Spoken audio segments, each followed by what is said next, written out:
BSc part third plant physiology respiration को continue करते हुए जैसा कि हमने पहले ग्लाइकोलाइसिस, क्रेब्स साइकिल, उससे पहले aerobic respiration and aerobic respiration complete किया है।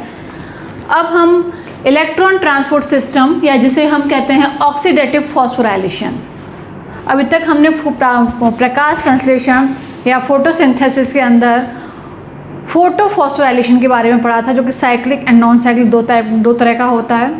But here we study about the photo oxidative phosphorylation. Okay, oxidative phosphorylation is also called electron transport system.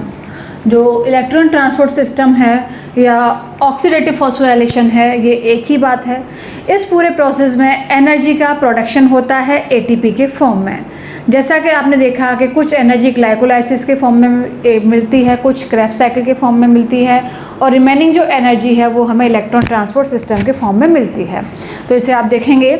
Now electron transport system और respiratory chain, जिसे हम oxidative phosphorylation भी कहते हैं, इसमें क्या होता है बेसिकली कि जो रेस्पिरेशन सिस्टम है इसमें ऑक्सीडेशन होता है। यह एक ऑक्सीकरण प्रक्रिया है। इसमें जो पदार्थ, जो सब्सटेंस है, उसका ऑक्सीडेशन होगा, उसका ऑक्सीकरण होगा। बेसिकली जो ऑक्सीडेशन है ये 4 प्रोसेस से या 4 तरीके से हो सकता है। फर्स्ट है आणविक ऑक्सीजन के संयुक्त होने से, मीन्स जिस सब्सटेंस का ऑक्सीडेशन होना है उस सब्सटेंस से कोई भी मॉलिक्यूलर ऑक्सीजन आके अटैच हो जाए, यानी किसी भी सब्सटेंस से मॉलिक्यूलर ऑक्सीजन का जुड़ना ऑक्सीडेशन कहलाता है। सेकेंड है रिमूवल ऑफ हाइड्रोजन। अगर कोई सब्सटेंस है उससे अगर ऑक्सीजन नहीं ऐड हो रही है, अगर उससे किसी रीज़न से हाइड्रोजन मॉलिक्यूल रिलीज़ हो रहा है, तो भी हम कहेंगे कि उस सब्सटेंस का ऑक्सीडेशन हो रहा है। मीन्स हाइड्रोजन का रिमूवल या ऑक्सीजन का addition, both are condition of oxidation. ये दोनों ही ऑक्सीडेशन की प्रोसेस हैं। अगर मॉलिक्यूलर ऑक्सीजन का एडिशन भी ना हो, हाइड्रोजन का रिमूवल भी ना हो, और जो सब्सटेंस है उसके बॉन्डिंग में कोई चेंजेस हो जाए, तो changing in the bonding is also occur due to oxidation. यानी ऑक्सीडेशन भी एक ऐसी प्रक्रिया है जिससे कुछ सब्सटेंस के मॉलिक्यूल्स के बीच में जो बॉन्ड्स हैं उनमें कुछ चेंजेस होता है। नेक्स्ट है जलयोजन के हाइड्रोजनीकरण द्वारा अनुगमन से।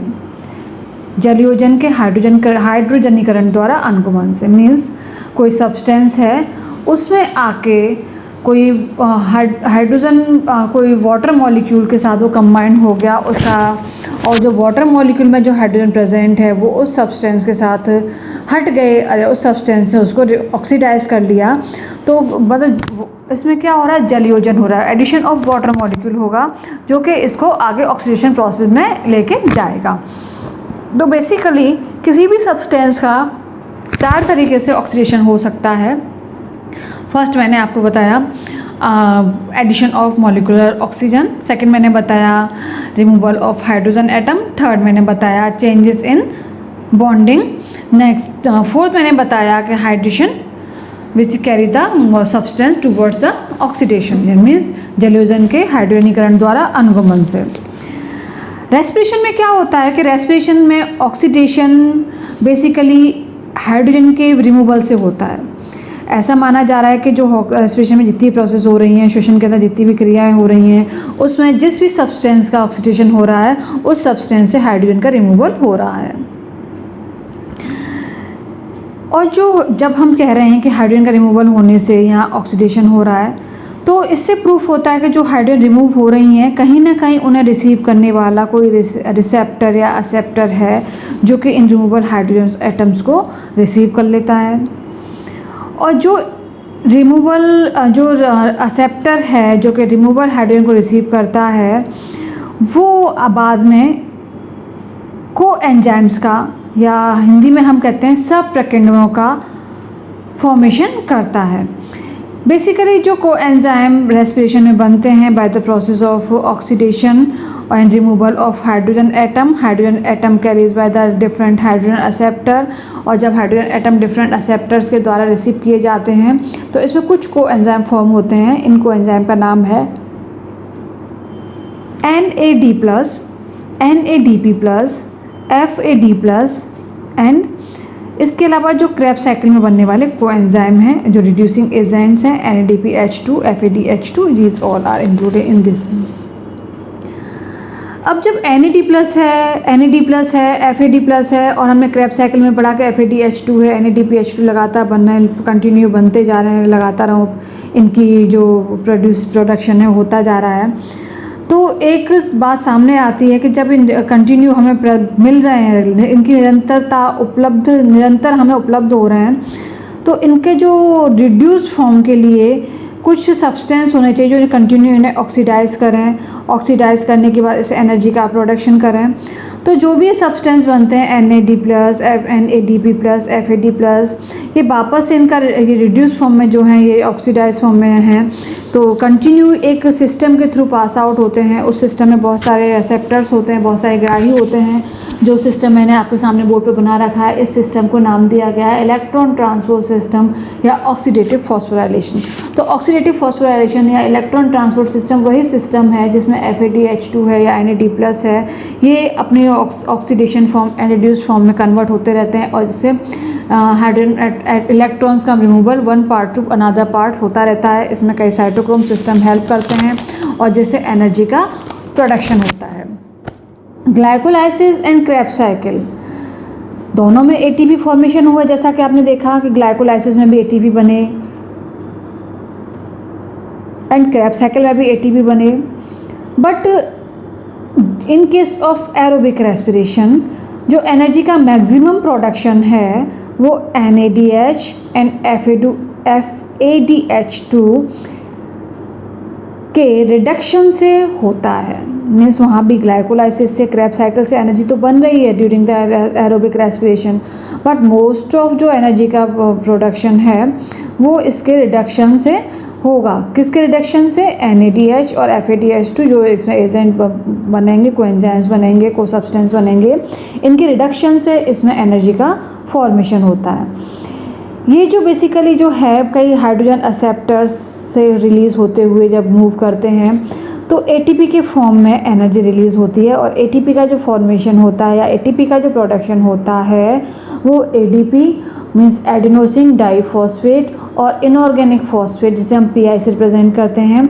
जब एडिनोसिन डाइफॉस्फेट और इनऑर्गेनिक फॉस्फेट आपस में कंबाइन होते हैं तो इनके कॉम्बिनेशन से ATP के फॉर्म में एनर्जी बनती है और ATP की फुल फॉर्म जैसा कि आप जानते हैं एडिनोसिन ट्राइफॉस्फेट है।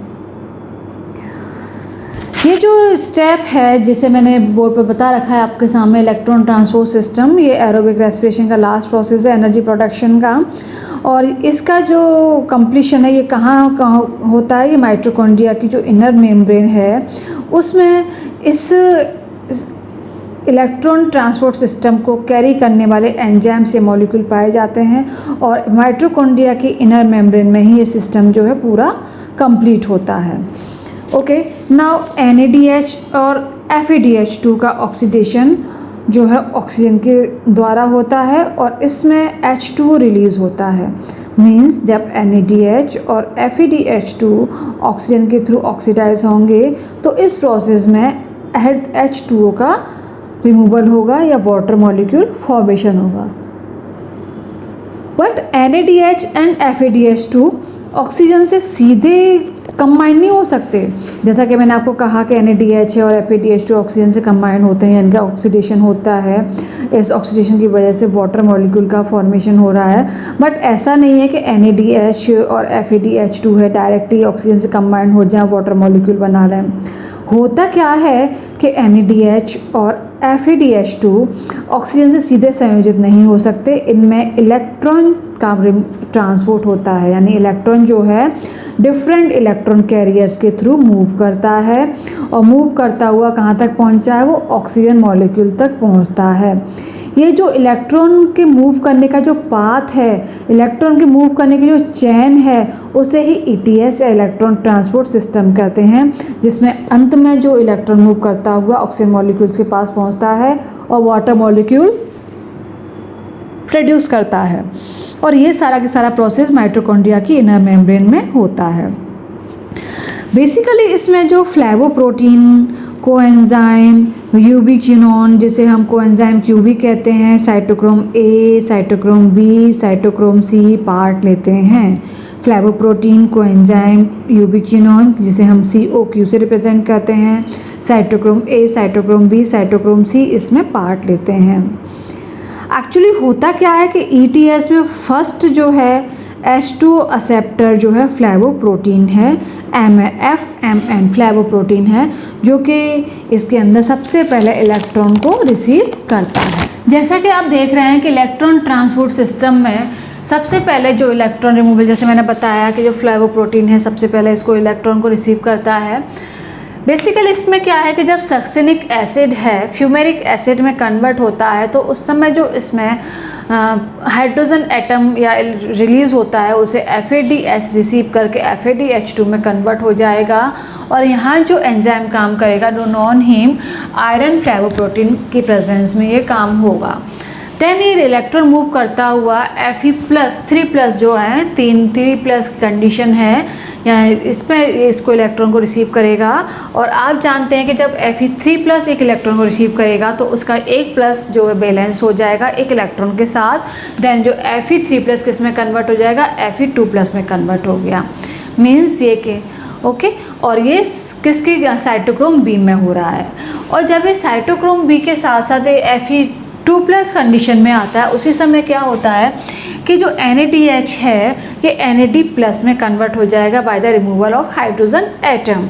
और यहाँ जो ऑक्सीडाइज फ्लेविन है हमारा, इस हाइड्रोजन एटम को रिसीव करके रिड्यूस फ्लेविन में कन्वर्ट हो जाएगा। और ये जो प्रोसेस होगा वो नॉन हीम आयरन फ्लेवोप्रोटीन की प्रेजेंस में होगा, यानी कि जो ऑक्सीडाइज फ्लेविन था वो रिड्यूस फ्लेविन में कैसे कन्वर्ट हुआ कि जो यहाँ से जो हाइड्रोजन एटम निकला जब ये NAD+ में कन्वर्ट हुआ तो इसने इस हाइड्रोजन एटम को गेन कर लिया और रिसीव कर लिया।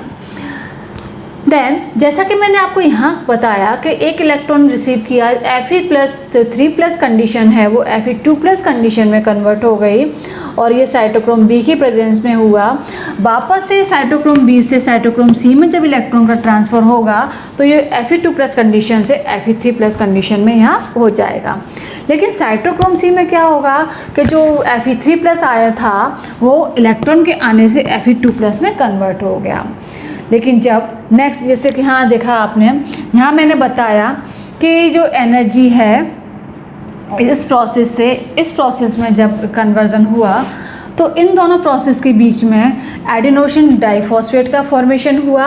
इस एडिनोसिन डाइफॉस्फेट ने इनऑर्गेनिक फॉस्फेट के साथ मिलके ATP के फॉर्म में एनर्जी बनाई, ATP मॉलिक्यूल के फॉर्म में एनर्जी बनाई। और बेसिकली जब NADH से NAD+ का फॉर्मेशन हो रहा है तो यहाँ जो एनर्जी बनती है उस एनर्जी का अमाउंट है 12.2 किलो कैलोरी पर मोल। मीन्स इतनी एनर्जी ATP सिंथेसाइज करने के लिए सफिशिएंट है।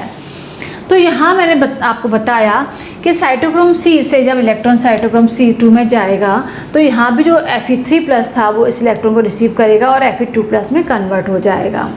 लेकिन जब इस स्टेज से इस स्टेज में साइटोक्रोम सी से साइटोक्रोम A में मूव करेगा तो वापस से इलेक्ट्रॉन के निकलने से जो Fe3+ कंडीशन आ जाएगी और Fe3+ कंडीशन से किस में कन्वर्ट हो जाएगा, ये Fe2+ में आ जाएगा।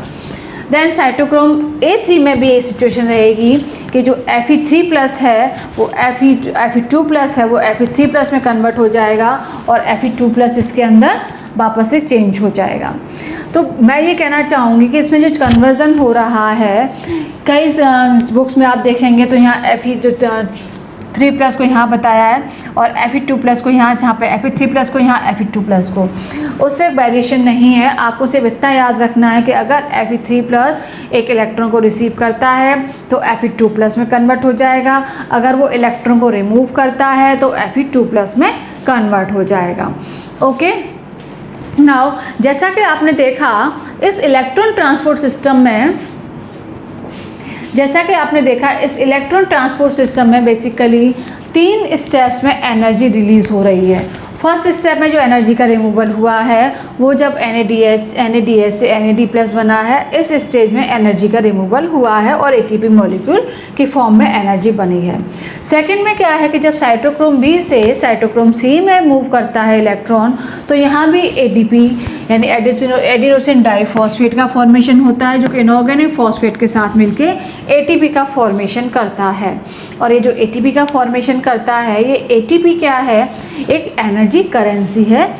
ओके, और यहाँ जो एनर्जी का प्रोडक्शन होता है मीन्स जब ये साइटोक्रोम B से साइटोक्रोम C में मूव कर रहा है, तो उस समय जो यहाँ एनर्जी बन रही है वो 15.2 किलो कैलोरी पर मोल, यहाँ 15.2 किलो कैलोरी पर मोल एनर्जी मिलती है।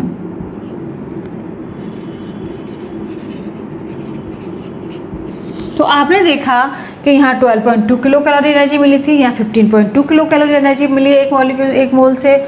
और जो लास्ट स्टेप में जब साइटोक्रोम A से साइटोक्रोम A3 में मूव करता है, तो उस समय जो एनर्जी का प्रोडक्शन होता है मैक्सिमम होता है, यह 24.5 किलो कैलोरी एनर्जी पर मोल यहाँ मिलती है।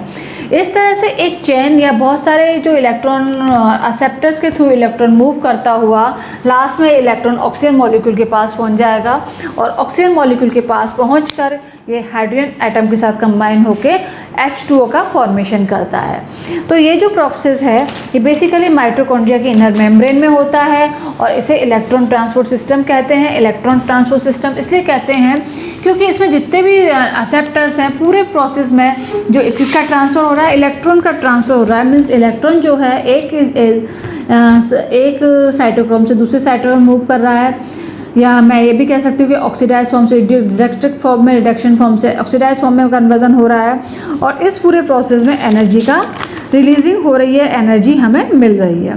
तो ETS में फर्स्ट जो H2 एक्सेप्टर है वो जैसा कि मैंने बताया FMN या फ्लैवोप्रोटीन है। तो अगर क्वेश्चन कई बार 1 मार्क्स के क्वेश्चन भी आते हैं कि भाई जो ETS है या ऑक्सीडेटिव फॉस्फोराइलेशन है, इसमें फर्स्ट इलेक्ट्रॉन एक्सेप्टर कौन सा होता है, तो आप कहेंगे फ्लैवोप्रोटीन या FMN है, जो कि इसमें फर्स्ट इलेक्ट्रॉन एक्सेप्टर की तरह काम करता है।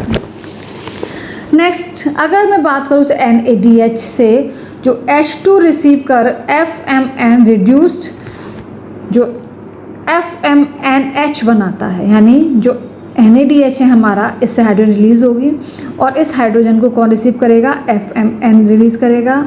और FMN जो कि रिड्यूस था, जैसे उसने हाइड्रोजन को रिसीव किया, FMN था ऑक्सीडाइज था, उसने हाइड्रोजन को रिसीव किया, बट हाइड्रोजन को रिसीव करके क्या हो जाएगा, रिड्यूस हो जाएगा। तो NADH ने जो हाइड्रोजन को रिसीव किया, जैसा कि मैंने आपको फर्स्ट स्टेप में बताया, यहाँ ये इसने रिसीव किया, इसके बाद में इस हाइड्रोजन को FMN ने रिसीव गेन किया, जिससे जो FMN पहले हमारा ऑक्सीडाइज था वो रिड्यूस FMN में कन्वर्ट हो गया। और इस प्रोसेस में जो NADH है वो सेल्फ ऑक्सीडाइज हो गया, और उसने ऑक्सीडाइज होकर क्या बनाया, NAD+ बनाया फर्स्ट स्टेप में। यानी NADH है, NADH से हाइड्रोजन निकला तो NAD+ बन गया, NAD+ ऑक्सीडाइज है, और पहले जो ऑक्सीडाइज फ्लेविन था उसने हाइड्रोजन को रिसीव किया, तो ये क्या बन गया, रिड्यूस्ड फ्लेविन में कन्वर्ट हो गया। रिड्यूस्ड FMN से इलेक्ट्रॉन जो है, रिड्यूस FMN से ये electron and H+ ion different carrier से होते हुए cytochrome A, cytochrome B, cytochrome C से होते हुए एक कॉम्प्लेक्स सिस्टम के थ्रू या कॉम्प्लेक्स चेन से आगे मूव करते हैं, और लास्ट में ये O2 से पास पहुंचकर H+ आयन से कंबाइन होकर H2O का फॉर्मेशन करते हैं। तो इस सेक्शन को हम लिख सकते हैं half O2 + 2 electron + 2 H+, half O2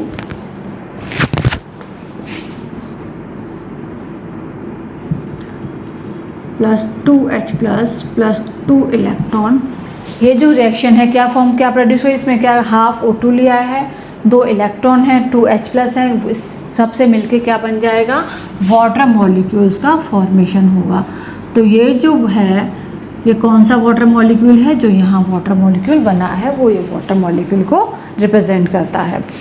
basically ETS में 3 स्टेप में एनर्जी रिलीज होती है और ATP का फॉर्मेशन होता है। इस प्रकार NADH के ऑक्सीकृत होने पर 3 ATP मॉलिक्यूल बनते हैं।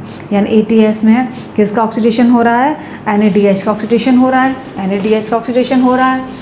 और इस पूरे प्रोसेस में जब NADH का ऑक्सीडेशन हो रहा है तो इलेक्ट्रॉन का जो मूविंग हो रहा है उससे 3 ATP मॉलिक्यूल्स का फॉर्मेशन होता है। तो इलेक्ट्रॉन ट्रांसपोर्ट सिस्टम जो कि रेस्पिरेशन, एरोबिक रेस्पिरेशन के लास्ट स्टेप है, इसमें भी एनर्जी का प्रोडक्शन होता है। तो हमने देखा कि एरोबिक रेस्पिरेशन में सबसे पहले glycolysis, then Krebs cycle, third इसमें इलेक्ट्रॉन ट्रांसपोर्ट सिस्टम है।